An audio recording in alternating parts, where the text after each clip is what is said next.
संयुक्तं नित्यं ध्यायन्ति योगिनः कामदं मोक्षदं चैव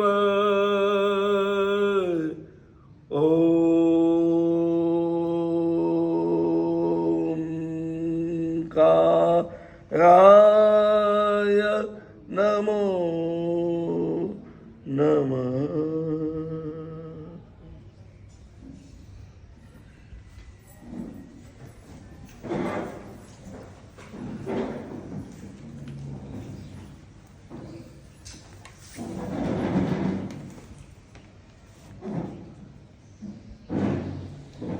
शास्त्रकार महर्षि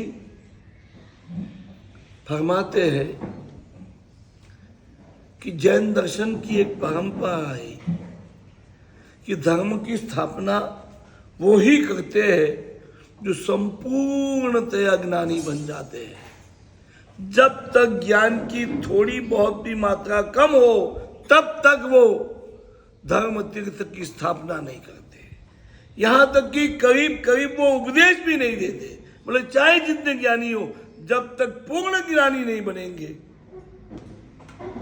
क्योंकि उपदेश देना बहुत बड़ी जिम्मेदारी का और बहुत बड़े रिस्क का काम है। कहीं जो गलत चीज बता दी, एक बार बताने के बाद में पब्लिक जब पकड़ दी है ना, फिर वो जल्दी छोड़ती नहीं है। उसको छुड़ाना शुरू कराने वाले के बस की भी बात नहीं होती। इतिहास इस बात का गवाह है, एक छोटी सी गलती ने हिंदू के अंदर इतनी गलत परंपरा शुरू कर दी कि बात मत पूछो। कोई विद्वान थे और पढ़ाते वक्त उन्होंने तो सही पढ़ाया था, मगर उनका जो पुत्र भी था और फिर उनका शिष्य भी था, उनके समझने में कुछ गलती हुई हो या फिर उनकी याददाश्त में फर्क पड़ गया हो, तो उन्होंने अपने शिष्य को थोड़ा उल्टा पुल्टा सिखा दिया। एक शब्द की बात है, सिर्फ एक शब्द बस। वेदों के अंदर वो शब्द आता है जिसको बोलते हैं अज। क्या बोलते हैं? अज। अज का मतलब गुरु ने ये बताया था कि नहीं उगने वाला अनाज, धान्य, और शिष्य ने पढ़ाते पढ़ाते अज का मतलब बता दिया बकरा। तो यज्ञ जो करना था काय का? अनाज का, उसके बदले अज का अर्थ बकरा करने की वजह से वो अनाज हट गया, उसकी जगह पे क्या आ गया? बकरा आ गया, और बकरे की बलि शुरू हो गई। खाली मुसलमान ही बकरीद मनाते ऐसा नहीं, हिंदू लोग भी यज्ञ के नाम पर जो है इस तरह की बलि करने लग गए। और एक चीज शुरू होने के बाद में फिर दूसरी चीज, फिर अश्वमेध यज्ञ, नरमेध यज्ञ, कई सारे शुरू हो गए, और हिंसा पर हिंसा, हिंसा पर हिंसा। और ये बात जैन धर्म में नहीं हो सकती, क्योंकि यहाँ पे धर्म तीर्थ की स्थापना वही करते हैं जिनमें राग द्वेष का अंश मात्र ना हो, नामो निशान नहीं हो राग द्वेष का। धर्म तीर्थ की स्थापना करने वाले के अंदर 3 गुण होने चाहिए, 3 गुण। एक तो राग नहीं, दूसरा द्वेष नहीं, और तीसरा अज्ञान नहीं। तीर्थंकर भगवान छद्मस्तपना में भी बहुत ज्ञानी होते, उनके पास 4 ज्ञान होते, मति ज्ञान, श्रुत ज्ञान, अवधि ज्ञान। ये 3 तो जन्म के पहले से च्यवन के साथ, और जब दीक्षा लेते हैं तब सब मनुष्यों के मन की बात को भी उजाड़ने लग जाते हैं, मना पर ज्ञान। फिर भी 4 ज्ञान के धारक होने के बावजूद भी उपदेश नहीं, धर्म तीर्थ की स्थापना नहीं। और जब केवल ज्ञानी बनते, संपूर्ण ज्ञानी, केवल यानी मात्र ज्ञान, केवल यानी मात्र, बस ज्ञान ही ज्ञान और कुछ भी नहीं। इस तरह से जब परिपूर्ण ज्ञानी बनते हैं वितरागी और परम ज्ञानी, तब जाके के उपदेश देते। इसलिए जैन शासन में ऐसी कोई संभावना नहीं। अध्ययनों में बात आती है, एक ऋषि थे जिनका नाम था शिवराज ऋषि। उनको कोई ज्ञान हुआ था, जैनागम की भाषा में उसको बोलते हैं विभंग ज्ञान। उससे उनको ऊपर नीचे आजू बाजू बहुत कुछ दिखने लगा और उन्होंने समुद्र को देखा, एक समुद्र फिर द्वीप, वापस समुद्र, ऐसे 7 समुद्र देखे। कितने? हकीकत में समुद्र 7 नहीं है, कितने हैं? असंख्य है, असंख्य। जैन आगम के अनुसार समुद्र असंख्य है, उनको 7 ही दिखे। उन्होंने कह दिया कि दुनिया जो है 7 समुद्र की है, इसलिए हम बोलते हैं 7 समुद्र के पार। 7 क्यों बोलते हैं? उनको 7 ही दिखे। शिवराज ऋषि विपर्य देख तो द्वीप सागर 7 सातरे, वीर पशाए दोष विभंग गए हो गए। भगवान महावीर ने उनको समझाया कि तुम्हें इतना ही ज्ञान हुआ है, तुम्हें इतना ही दिखा है, इसका मतलब ये नहीं कि इतना ही है। बच्चे को पूछो, समुद्र देखेगा अभी, उसको बोलो कितना बड़ा, इतना बड़ा है। उनके लिए पूरी दुनिया भर इतनी है, 2 हाथ लंबे के, इतना बड़ा हमने समुद्र देखा, इतना बड़ा। अरे इतना बड़ा ये तो कुछ भी नहीं है। मगर जिसका जो लेवल है वो उस हिसाब से ही प्रदर्शन कर पाएगा। तीर्थंकर परमात्मा ने कितने द्वीप और कितने समुद्र देखे? असंख्य।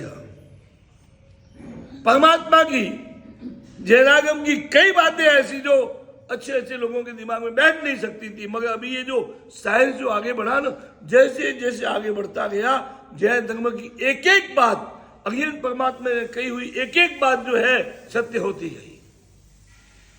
पहले किसी को पता नहीं था कि पानी में जीव है। भगवान महावीर ने और उनके पहले अनंत तीर्थंकर भगवंतों ने यह बात बताई, पानी की एक बूंद में असंख्य जीव। और आज साइंस कहता है कि चलते फिरते जो हमने गिने, चलते फिरते, रुके हुए तो गिन नहीं पाए वो, और जो चलते फिरते थे उनको उन्होंने गिन लिया माइक्रोस्कोप से। और कितने गिने? 36,450 जीव एक बूंद में। उन्होंने तो अभी भी इतने ही देखे, और भगवान महावीर ने कितने देखे? असंख्य जीव। वनस्पति में जीव किसी को पता नहीं। हमारे साइंटिस्ट इंडिया के कौन? जगदीश चंद्र बोस।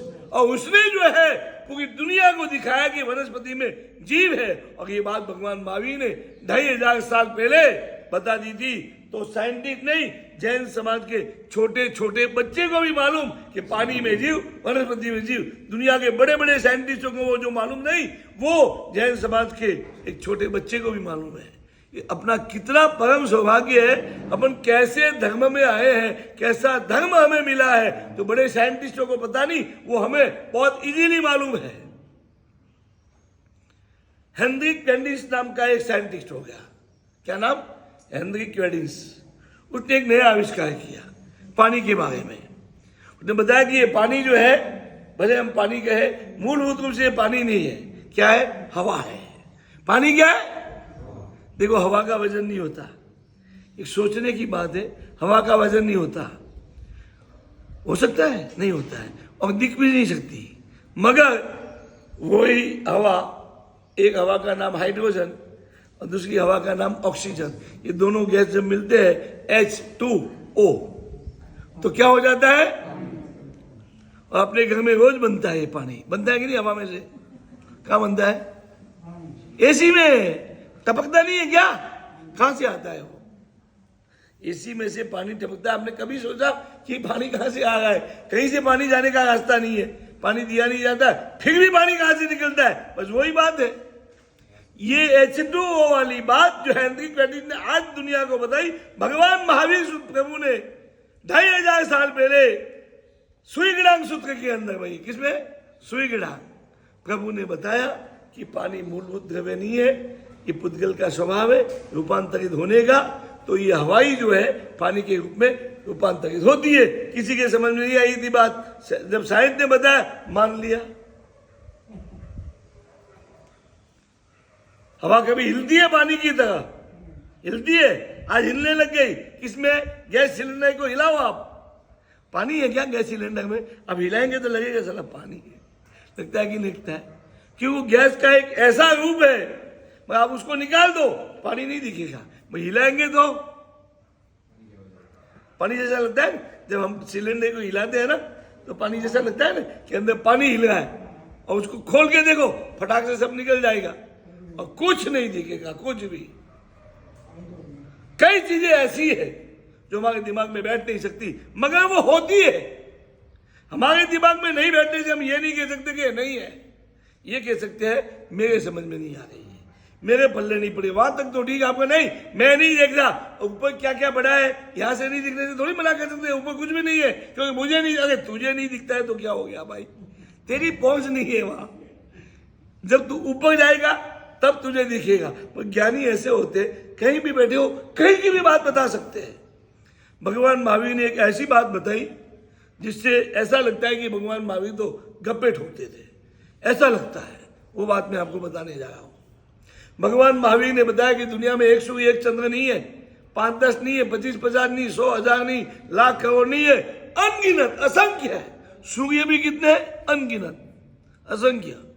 चंद्र भी कितने हैं? ये जो हा हूं करे ना, अरे भाई ये चंद्र कुछ भी नहीं है, असंख्य चंद्र, असंख्य सूर्य। ये कोई नहीं मान सकता था, दुनिया के किसी धर्मोपदेशक ने ये बात नहीं बताई कि असंख्य सूर्य और असंख्य, सिर्फ भगवान महावीर और उनके पहले के एक अनंत तीर्थंकर भगवंतों ने ये बात बताई कि असंख्य सूर्य, असंख्य चंद्र। आज साइंस ने जो टेलीस्कोप जो खोज की, अभी जो लेटेस्ट जो टेलीस्कोप आया उससे जब देखा कि ये जो है ना, जो दिख रहा है ना, ये तो एक ही आकाशगंगा है, ऐसी तो करोड़ों आकाशगंगा है, जिसको साइंटिस्ट क्या बोलते हैं? निहारिका। क्या बोलते हैं? निहारिका, आकाशगंगा। कितनी है? करोड़ों करोड़ों। उन्होंने टेलीस्कोप से देखा, अरे ये दुनिया एक है, ऐसी तो करोड़ों दुनिया है। तो उन्होंने भी कबूल कर दिया कि करोड़ों सूर्य, करोड़ों चंद्र, जिसका प्रकाश यहां तक नहीं पहुंचता। और ये बात भगवान महावीर ने 2500 साल पहले, और उन्होंने करोड़ों नहीं, कितने बताए? असंख्य। भगवान महावीर की कई ऐसी बात जो दिमाग में बैठ नहीं सकती, गले उतर नहीं सकती, और आज जो है साइंस भी उस बात को कबूल करने लगा है। और जो जैन धर्म के विरुद्ध में बात गई साइंटिस्टों की भी, वो फेल हो गई। और एक साइंटिस्ट, बचपन में हम लोग पढ़ते थे, हमको पढ़ाया जाता था, पढ़ाया क्या जाता था? बेवकूफ बनाया जाता था। और आज भी ये इंडिया बेवकूफ बन रहा है।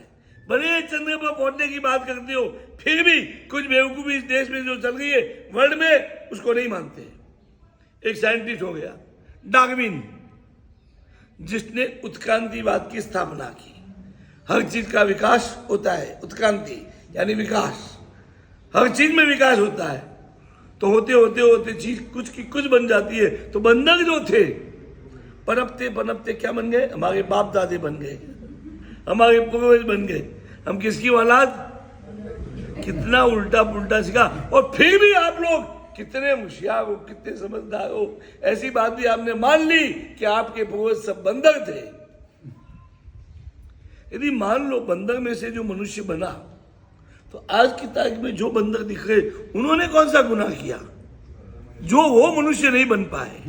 जब बंदर में से मनुष्य बनते हैं, इन्होंने कौन सी गलती की कि जिससे उनको मनुष्य बनने का मौका नहीं मिला? एकदम झूठ साबित हो गया। और आज के शायद ने बोल दिया कि डार्विन ने ये बात भले बोल दी, ये बात फेल है, गलत है। कि आज दिन तक किसी आदमी ने किसी बंदे को मानव बनते हुए देखा नहीं। और यदि जो बनता होता तो ये फिर सारे बंदर जो है कभी के मानव बन गए होते। ऐसा थोड़ी है कि नए पैदा हुए हैं, ये भी पहले से ही है, पूरी प्रजाति पुरानी है। ये मनुष्य क्यों नहीं बने? जैन धर्म के विरुद्ध बात थी, वो फैल हो गई।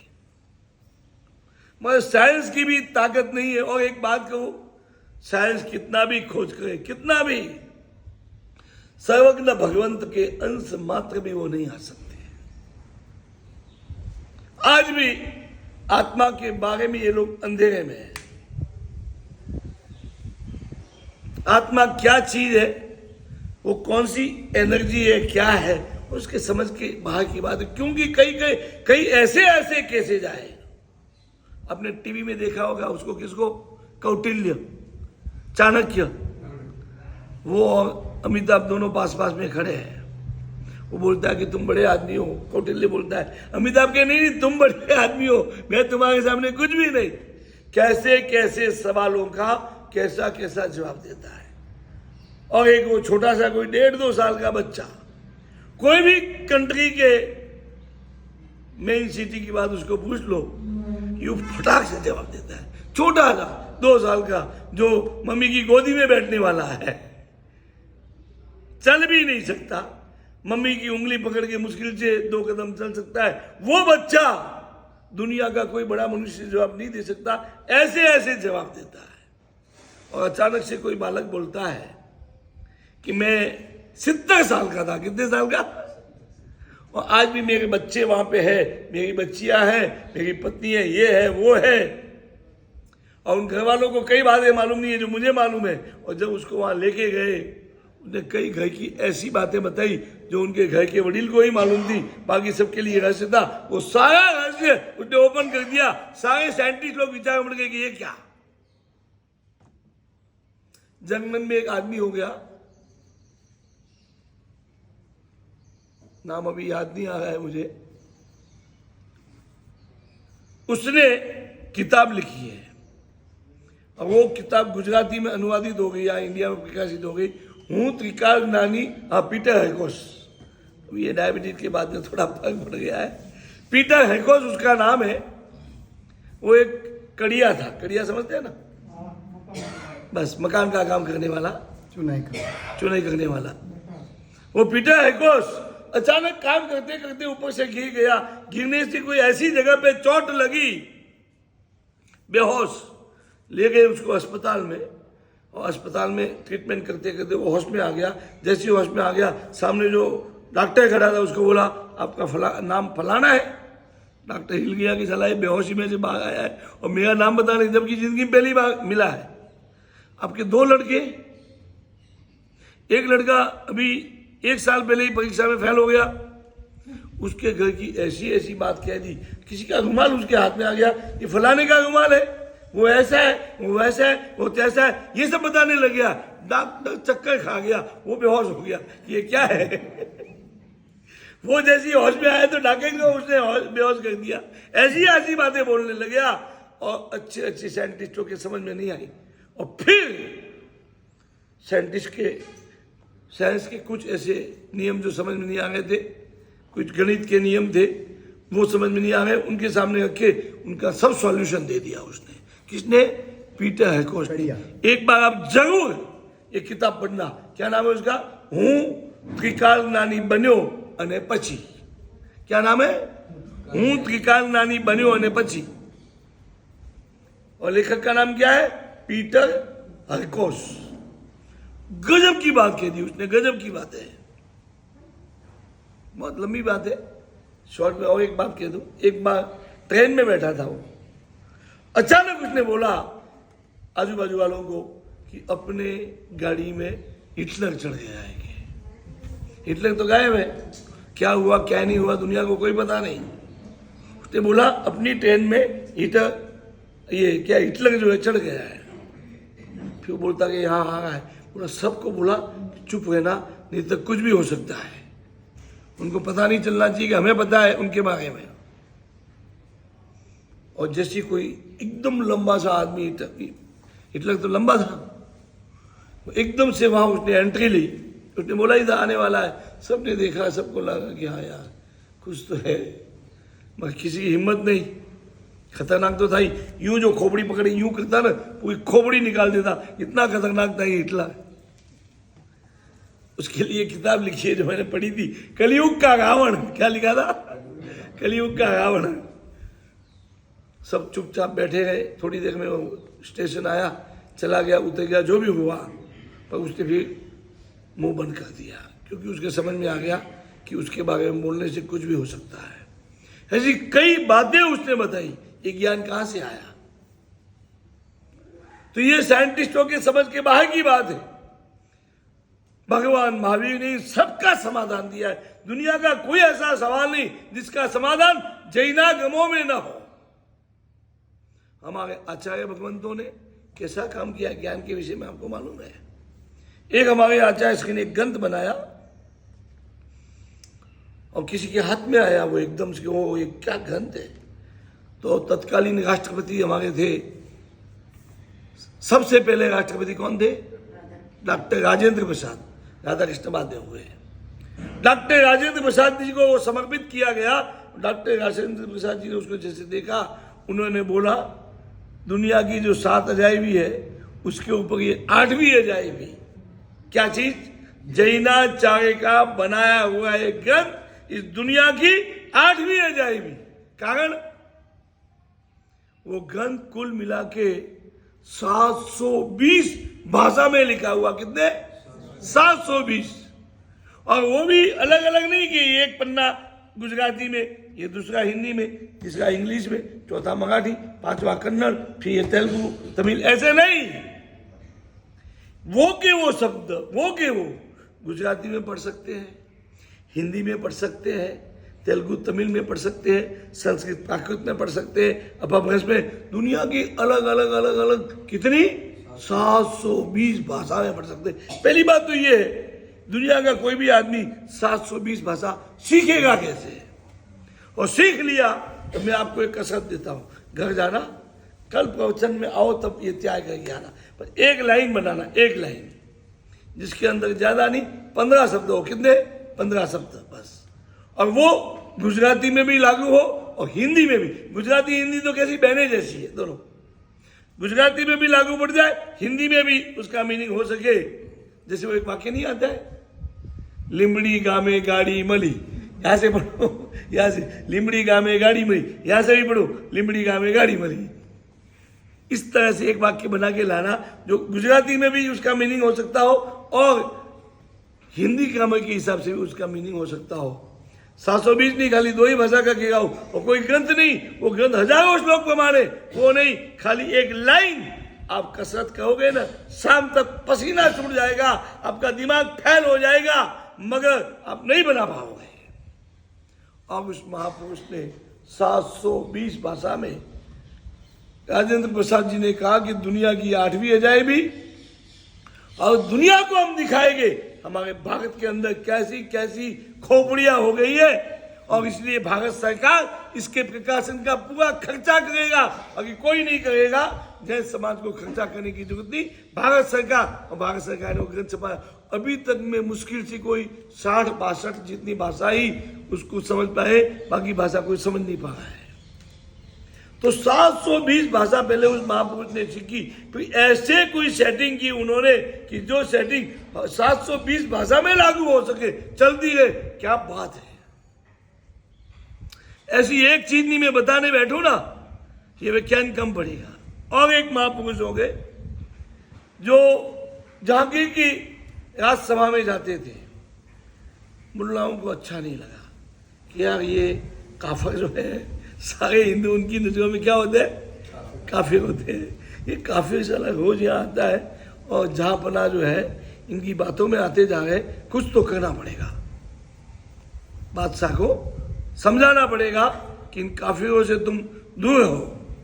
तो उन्होंने, किसी मौलवी ने बादशाह को भड़काया कि आप इनकी बातें इतनी सुन रहे हो, इंटरेस्ट ले हो, मालूम ये लोग कैसे गप्पी दास है, एक नंबर के गप्पी दास है।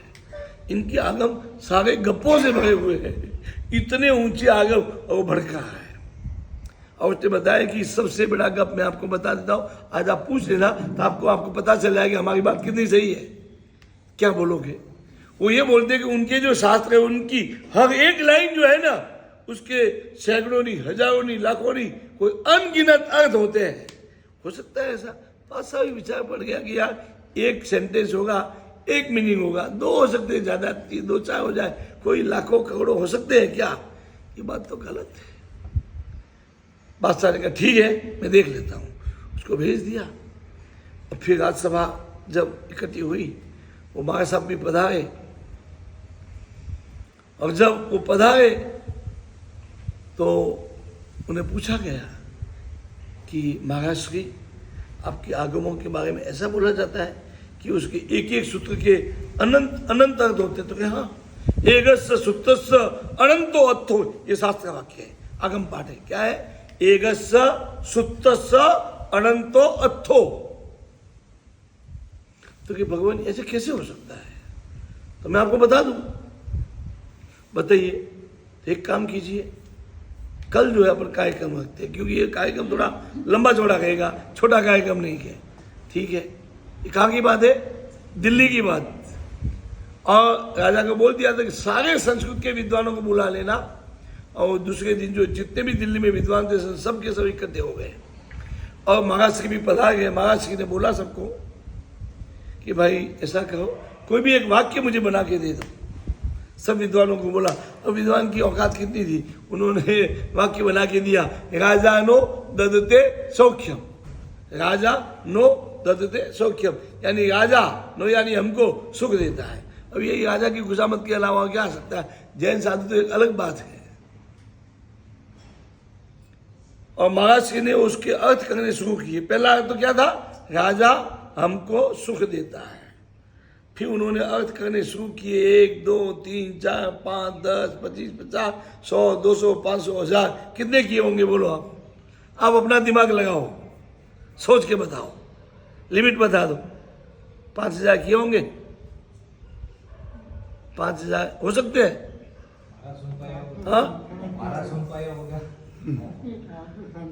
उन्होंने अर्थ किए 10,22,000 और 720 के ऐसा कुछ है। 10,22,400, हाँ 420, 10,22,420 ऐसे कुछ है। इतने सारे अर्थ किए। और सुनो, मैं आपको कोई कहानी नहीं सुना रहा हूं। हाँ, 10,22,417 अभी याद आया मुझे, थोड़ा अभी पिछले कोई 15 दिन से बहुत फर्क पड़ गया है। 10,22,417 अर्थ किए।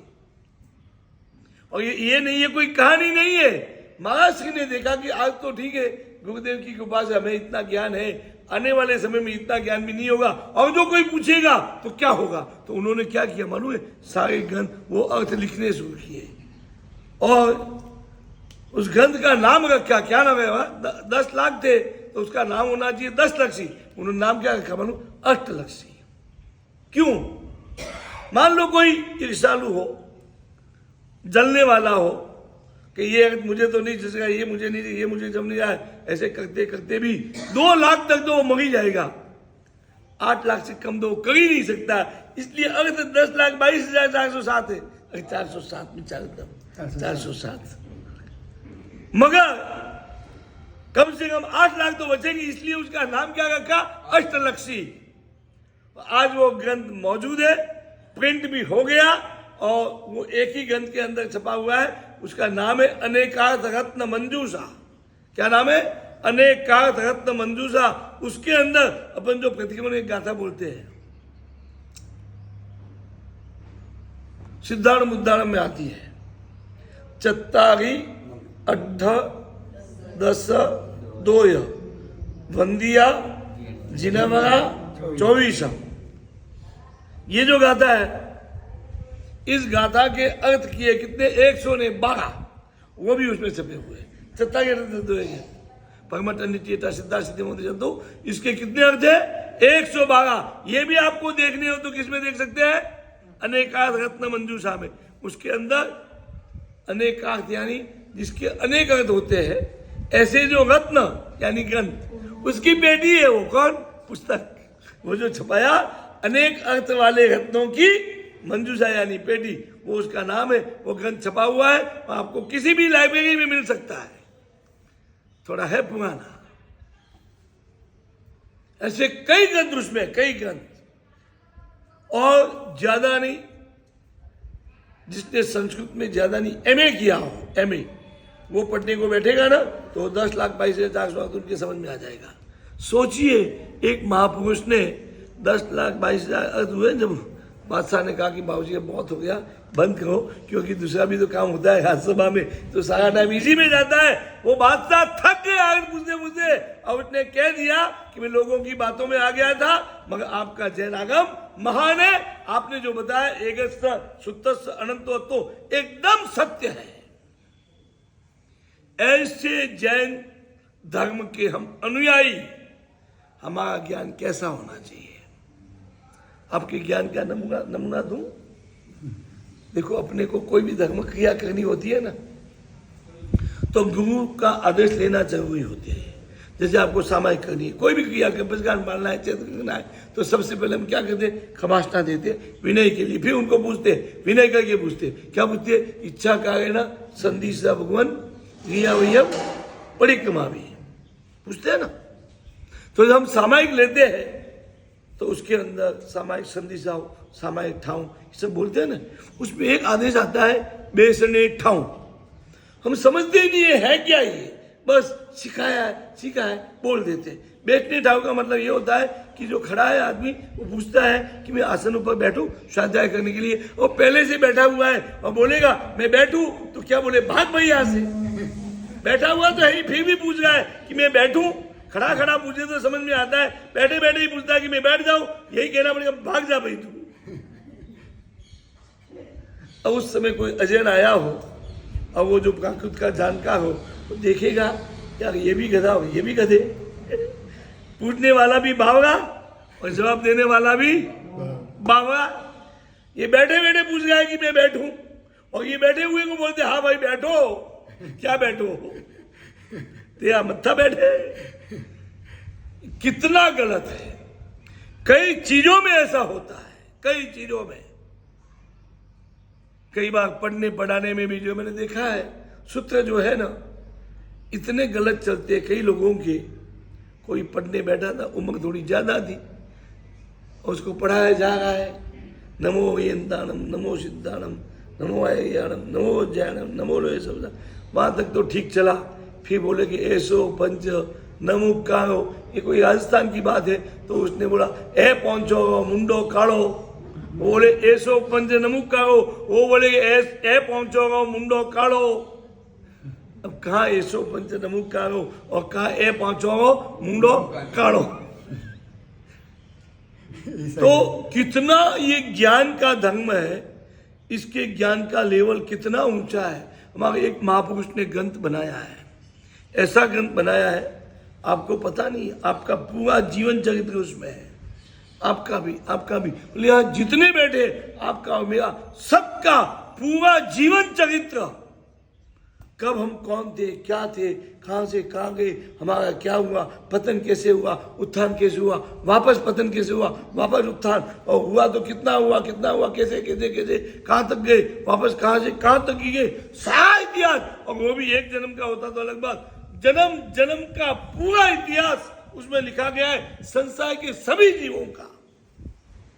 और वो लिखने वाले एक जैन आचार्य भगवंत है, जो साधु बनने के पहले एक नंबर के जुआरी थे, जुआ खेलने वाले, मगर जैनाचार्य के परिचय में आ गए, पूरा जीवन ऐसा चेंज हो गया। और उन्होंने ऐसा ग्रंथ लिखा, जर्मन के विद्वान डॉक्टर हर्मन जैकोबी और डॉक्टर सुप्रिंग, उन्होंने जब इस ग्रंथ को देखा, पढ़ा, माथे पे रख करके वो नाच उठे। आहा, क्या ग्रंथ लिखा है, क्या ग्रंथ लिखा है। पूरी दुनिया का इतिहास, एक एक आदमी का जीवन चरित्र, लाइफ की पूरी डिटेल्स, और लाइफ नहीं, जन्म जन्म की लाइफ की डिटेल्स। और उसका नाम है उपमिति भव प्रपंचा कथा। ये महापुरुष भी जब उस ग्रंथ को पढ़े ना, पागल हो गए, क्या कहा, क्या ग्रंथ है। और यहां तक बोला कि मैं जो छोटी उम्र में इसको पढ़ लिया होता तो आज मैं कुछ का कुछ होता। इतना गजब का ग्रंथ, जिसका नाम क्या बताया मैंने, उपमिति भव प्रपंचा कथा। गजब का, एक बार जरूर पढ़ने की कोशिश करना, नहीं हो तो एलडी के अंदर जो मेन मुख्य पद पर थे जितुभाई पंडित जी, जो देश विदेश के अंदर धर्म का बहुत बढ़िया ज्ञान का प्रचार करते हैं, वो हर साल 1-2 शिविर करते हैं, और करीबन 8 दिन में, कितने 8 दिन में पूरा वो ग्रंथ सुना देते हैं। वैसे पढ़े तो कम से कम 6 महीने लगे, और शॉर्ट में उसका सार, इतना सुंदर सार, करीब करीब उसका सार आ जाता है। 8 दिन के अंदर वो सुना देते हैं। एक बार जरूर उनके मुख से 8 दिन का आप सुनना, आपको लगेगा हो हमारे महापुरुषों ने क्या काम किया है। तो ये जो आपको 24 घंटे का जो समय दिया है कुदरत ने, भगवान की तरफ से हमें जो अनमोल भेंट मिली है, इनमें से थोड़ा सा समय ऐसा निकालो कि हम ऐसे ग्रंथों को पढ़ सके, हमारे अज्ञान को दूर कर सके और जीवन में ज्ञान आए। और जिस दिन जीवन में सच्चा तत्व ज्ञान आ गया, सम्यक दर्शन पूर्वक का ज्ञान आ गया, तो उसके लिए शास्त्रों में बताया है, पूर्व करोड़ वर्षा लगे कर्म अज्ञाने जे, ज्ञानी श्वासो श्वासमा कर्म खपावे थे। पूर्व करोड़ यानी समझना भी मुश्किल हो जाएगा। 84 लाख वर्ष को 84 लाख वर्ष से गुणाकार करो। ये गुणाकार करने पे जो जवाब आएगा उसको बोलते हैं एक पूर्व। कितना? एक पूर्व। अब अंदाज कितना आना चाहिए? लाखों में होगा? करोड़ों भी नहीं, अरबों भी नहीं, असंख्य तो नहीं, मगर हमारी दृष्टि से असंख्य जैसा। 84 लाख को 84 लाख से गुनो, वो जो जवाब आएगा ना वो एक पूर्व होगा। और ऐसे करोड़ पूर्व, कितने करोड़ पूर्व, इतने लंबे समय तक जो हम साधना आराधना उपासना करते हैं बिना ज्ञान के, सम्यक ज्ञान के, और जो फल मिलता है उससे भी ज्यादा फल आपके एक पलकारे में, पलक झपकते ही जो है ज्ञानी आत्मा को मिल सकता है। अब बोलो ज्ञानी बनना चाहिए कि नहीं बनना चाहिए? बनना चाहिए। तो 1 घंटा जैसे आप प्रवचन के लिए निकालते हैं और 1 घंटा निकालो, क्योंकि प्रवचन में क्या है, आम जनता होती है, आबाल गोपाल हर तरह के लोग होते हैं, तो हमें एक स्टैंडर्ड रखना पड़ता है, उसी स्टैंडर्ड से बोल सकते हैं। नहीं तो फिर लोग जो है ये जोका खाने लग जाएंगे, किसी को समझ में आएगा किसी को नहीं आएगा। प्रवचन एक अलग चीज है। आप अलग से प्राइवेट में जब क्लास लेने आओगे उसके अंदर हम ग्रंथ जो पढ़ेंगे आप खुश हो जाएंगे। ओ क्या भगवान महावीर ने, क्या हमारे पूर्वज, एक एक आचार्य भगवान ने कैसी कैसी रचना की है। हमारे हरिभद्र सिंह महाराज कितनी रचना, 1444 ग्रंथ, और कलिकाल सर्वज्ञ हेमचंद्र सिंह महाराज कितनी रचना, 3.5 करोड़ श्लोक प्रमाण उन्होंने रचना की है। ऐसी रचना, और उनकी साधना कैसी थी मालूम है? ऐसा नहीं कि खाली ज्ञान के क्षेत्र में। एक बार कुमारपाल ने विनती की, भगवान आज मैं आपको एकदम उच्च स्थान में देखना चाहता हूं ताकि मेरे हृदय को प्रसन्नता हो, और उसने 7 पाटें लगवा दी थी कि भगवान इसके ऊपर बैठ के आपको देखना। कोई बात नहीं। और गुरुदेव देशना देने लगे और पीछे से एक एक पाठ खिसकाते गए, और पाठ खिसकेगी क्या होगा, धड़ाम से नीचे सारी पाटें खिंच गई 7, और गुरुदेव वहां के वहां आसमान में ऐसे ही बिना सहारे, बिना सपोर्ट के, बिना आसन के विराजमान है, और प्रवचन चल रहा है। कितनी साधना की होगी, उसके बावजूद उन्होंने उसमें से समय निकाल के 3.5 करोड़ की श्लोकों की रचना की। किसके लिए? हमारे लिए। और हमें 350 श्लोक सुनने की भी फुर्सत नहीं है। बोलो बनाए कितने? 3.5 करोड़, और 350 की भी फुर्सत नहीं। कैसे चलेगा बोलो? देखो ज्ञान है तो सब है, और ज्ञान नहीं तो कुछ नहीं। भगवान ने यहां तक कहा, 10वीं काली सूत्र में यह बात आती है, अज्ञानम खलु कष्टम, सारे दुखों की जड़ अज्ञान। वो जैसे जैसे दूर होगा अपने आप सुख आता जाएगा, सुखी बन जाएंगे, उसका सोचने की जरूरत ही नहीं। No tension. अब ज्ञानी बनो, सुखी बनने की जरूरत नहीं। सुखी बनने के लिए हमने बहुत दौड़ लगाई, बहुत दौड़, जितने दौड़े बहुत सारे दुखी हो गए। छोड़ दो ये दौड़, अब दूसरी दौड़ लगाओ। क्या बनने की? ज्ञानी बनने की। अज्ञान को हटा के ज्ञानी बनने की आप जो दौड़ लगाओ, फिर देखो इतना सुख आएगा, इतना। भगवान महावीर और उनकी आज्ञानुसार जो भी चले मोक्ष में गए, सब अनंत सुखी हो गए, अनंत सुखी। उसका वर्णन भी नहीं कर सकते, इतने सुखी। और वो भी अनंत काल के लिए। अनंत काल के लिए जो अनंत सुखी बनना है, तो अज्ञान को दूर करके ज्ञान के मार्ग में आगे बढ़ो। इतना आगे बढ़ो, इतना आगे बढ़ो कि भगवान महावीर ने, पूर्वाचार्य भगवंतों ने जो ज्ञान हमारे लिए दिया है, वो ज्ञान हमारे आत्मसात हो जाए, और उसके द्वारा आत्म कल्याण के मार्ग में आगे बढ़ते बढ़ते जो है एक दिन हम भी सिद्ध भगवान बन के परम सुखी बन जाए। पचखान एक गुरुदेव ने आज बात बताई ना कि 2 भाषा में एक ही रचना करो, कि जिससे 2 भाषा लागू लिखा हुआ वाक्य भी दोनों भाषा में पढ़ सके, यानी अंग्रेजी वाला भी पढ़ सके और गुजराती वाला भी पढ़ सके। ऐसा मैंने बचपन में सुना, एक मजाक की बात है, तो वो यह वाक्य मुझे अभी याद आ गया, इन्होंने बात की तो आपके लिए मैं शेयर कर रहा हूँ। मैंने सुना था अंग्रेजी अक्षर है मगर उसका मतलब गुजराती में निकलता है। BB BD PT PT KT TK, BB BD PT PT KT TK, BD PY K M PY M PY M PY M PY. ये गुजराती भी है, इंग्लिश भी है। કેમ જીવાય પણ અને બીડી વિના વિના ન કરે, પછી વિના ના કેવી રીતે લાવવું? વી આવે, જીવાય આવે, હા એમ થાય। બીડી બીડી સિવાય જીવાય કે જીવાય જીવાય જીવાય એમ કરે। વાહ, તમે બહુ સરસ જોડી દીધું। इच्छामि खमासमन वंदे उजामि जय निस्सियाय मंगेणवंदा। इच्छामि खमासमन वंदे उजामि जय निस्सियाय मंगेणवंदा।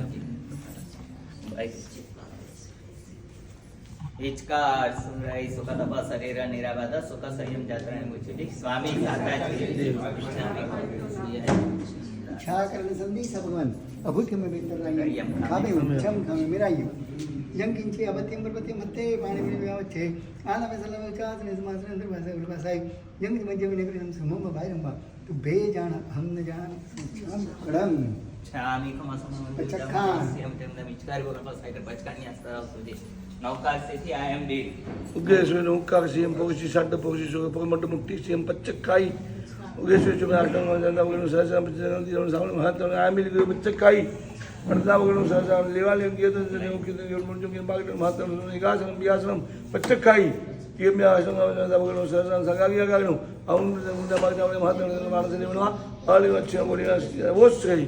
अभी सारी स्थिति ऐसी हो गई है, अभी नाकोड़ा में ये तय कर लिया था कि बस इस साल के बाद में प्रवचन देना बंद। तो मांग साहब का आग्रह है, क्योंकि जैसे ही प्रवचन देता हूँ उसके बाद में करीबन 5-6 घंटा जो है सोना पड़ता है, इतनी नींद आती है, थक जाता हूँ एकदम। कौन जाने डायबिटीज की वजह जो भी कारण